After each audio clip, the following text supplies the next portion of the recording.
Este é o nono e penúltimo vídeo a respeito do temor do Senhor. No Salmo 119, 63, o salmista diz assim: associo-me a todos aqueles que te temem e observam as suas ordenanças. Vê, o salmista ele conseguia discernir aqueles que temem ao Senhor. Ele sabia fazer a diferenciação entre aqueles que servem e aqueles que não servem. Há alguns anos atrás, quando eu ainda não tinha o temor do Senhor aperfeiçoado na minha vida, eu me associei a alguns líderes e pastores em alguns negócios, vendas e assim por diante. E um obreiro, há muitos anos, ele me defraudou por 3 vezes. Aí eu tive que romper a sociedade com ele. Há tempos atrás eu fiz sociedade com um rapaz que era pastor e ele também me defraudou, me enganou e me deu prejuízo. E depois eu fiz negócios com um outro pastor e o pai dele, e eles eram estelionatários no ramo da construção civil. E eu tive um grande prejuízo. Fui precisar de um serviço de um pastor e, além de ele não operar em meu favor, ele ainda trouxe difamação. Então, por que isso? Servos do Senhor fazendo essas coisas. A razão é, eles não tinham o temor do Senhor. O temor do Senhor é aquele temor que nos afasta do mal. Lembra lá de Êxodo 20, 20, que Moisés, quando o povo teve medo, quando Deus se apresentou no Monte Sinai, o povo temeu. E então Moisés falou: não temais, o Senhor veio para provar-vos, para que o temor dele esteja em vós e não pequeis. Veja, o temor é para não pecarmos. Porque é Ele que vai trabalhar em nossa vida, Ele vai aperfeiçoar o nosso processo de santificação. Esses homens que eu falei, eles não tinham o temor do Senhor. Por isso eles agiam como as pessoas do mundo. Não, nada difere. Então precisamos ter o temor do Senhor, senão não podemos nos aproximar dEle. Agora, veja o que ele diz em Malaquias, o último livro, né, dos profetas do Velho Testamento. É um pouquinho antes de Mateus. Então, ele diz assim, o capítulo 1 e 2, basicamente, ele está falando aos sacerdotes a respeito do temor do Senhor. Veja no capítulo 1, verso 6, o que ele diz. Ora, o filho deve honrar o pai e o servo o seu senhor. Se eu sou o pai, onde está a honra que me é devida? E se eu sou Senhor e Mestre, onde está o temor e respeito reverente que me é devido? Questiona o Senhor dos Exércitos a vós, sacerdotes. Ora, sois vós que desprezais o meu nome.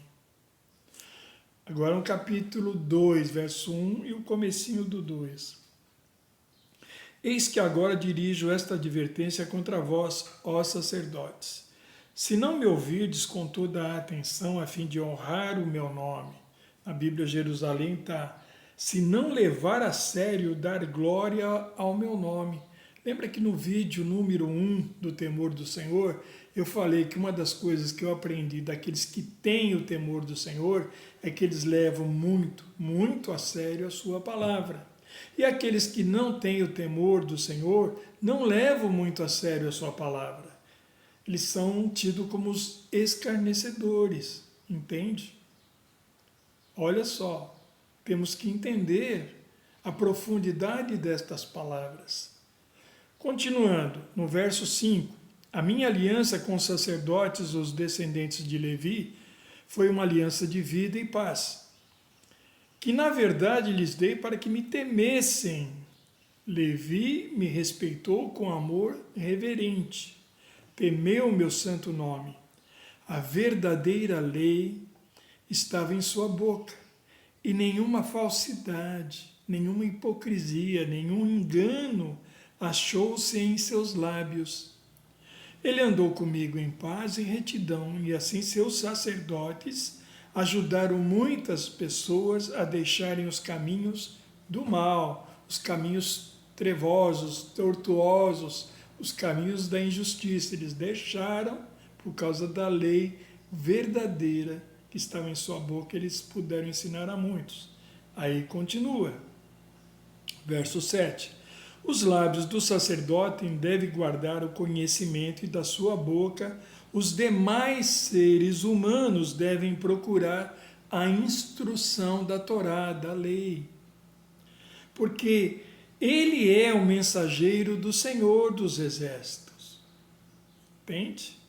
Verso 8. Entretanto, vós vos desviastes do caminho santo.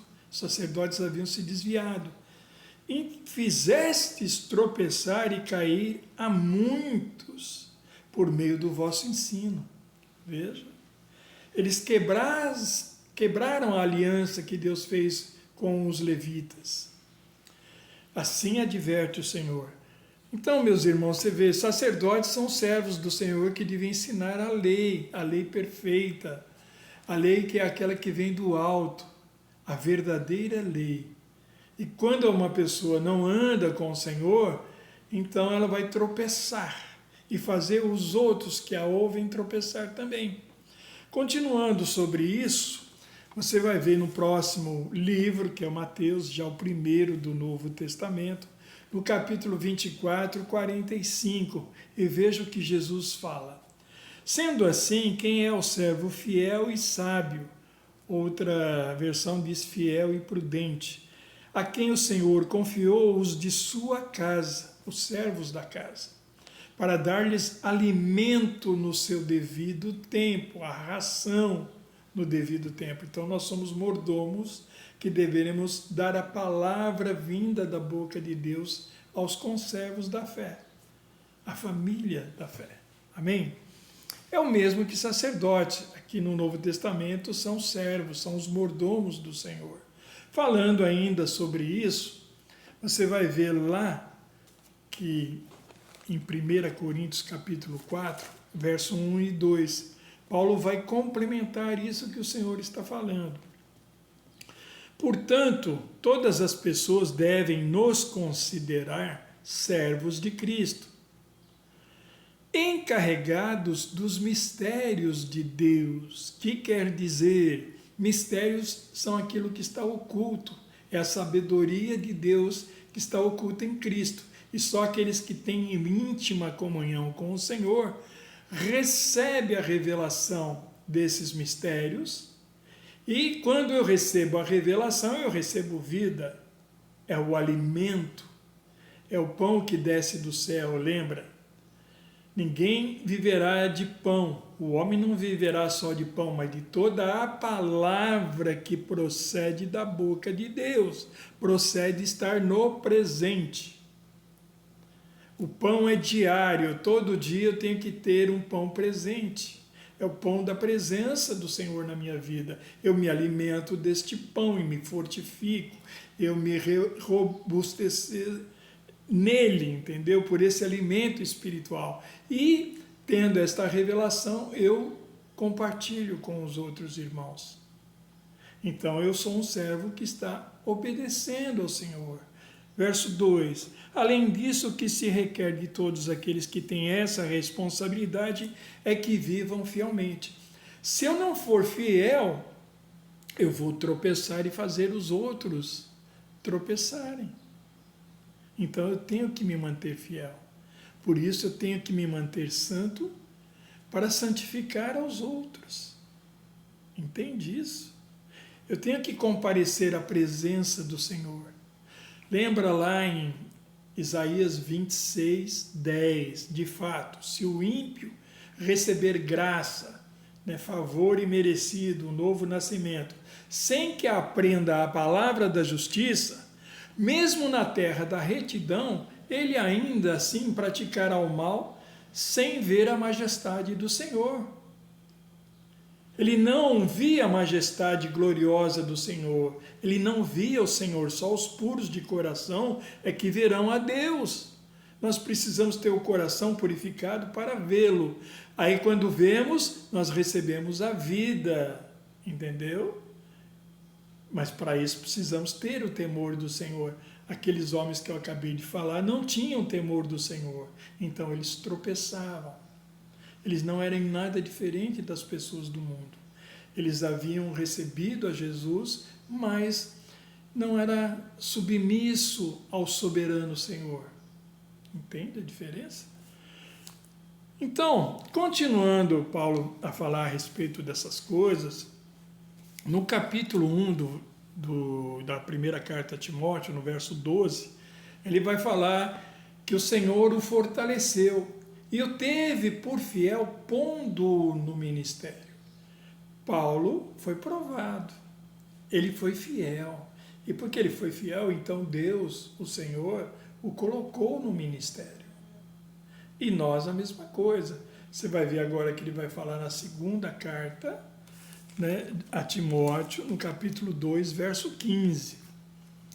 Procura isto sim, apresentar-te aprovado diante de Deus como obreiro que não tem do que se envergonhar, que maneja bem a palavra da verdade. Então, olha só, vamos fazer aqui uma versão, né, mais livre do que está escrito. Procura, esforça-te em apresentar-te diante de Deus como aprovado. Você vai fazer um exame numa faculdade, você tem que fazer exame, você tem que se preparar para ser aprovado. E diante de Deus também. Então, esforça-te para apresentar-te diante de Deus aprovado, como obreiro que não tem do que se envergonhar. Como obreiro, aquele mordomo, né, que não tem do que se envergonhar. É aquele que não se deixa enganar. Eva foi enganada e por isso caiu em transgressão. Porque ela tinha o conhecimento intelectual da palavra. Só Adão que havia recebido da boca de Deus. Eva foi formada depois, então foi Adão que comunicou que não deveria se comer do fruto daquela árvore. Ela não tinha revelação. E por isso ela foi enganada. Então, o obreiro é aquele que maneja bem, que ele não se deixa envergonhar, que ele não se deixa enganar. Porque é um príncipe do engano por trás de tudo. E eu tenho que tomar cuidado. Veja, Eva entendeu com o psique. Eu não posso entender a palavra de Deus com o meu psique. Eu tenho que rejeitar, eu tenho que levar cativo os meus pensamentos, os meus raciocínios humanos à obediência de Cristo. Aí sim eu recebo a verdade. E a verdade é que me livra do erro, do engano. E eu ando na verdade. E aí então quando eu vou falar da lei verdadeira, da Torá verdadeira. Lembra lá dos sacerdotes? A verdadeira lei estava nos seus lábios, que é aquela que vem de cima. Essa sim eu sou edificado. Lembra que Jesus, quando perguntou a Pedro, lá no capítulo 16 de Mateus, que dizem os homens que eu sou? E depois, e vós, que dizeis que eu sou? E Pedro falou, tu és o Cristo, o Filho do Deus vivo.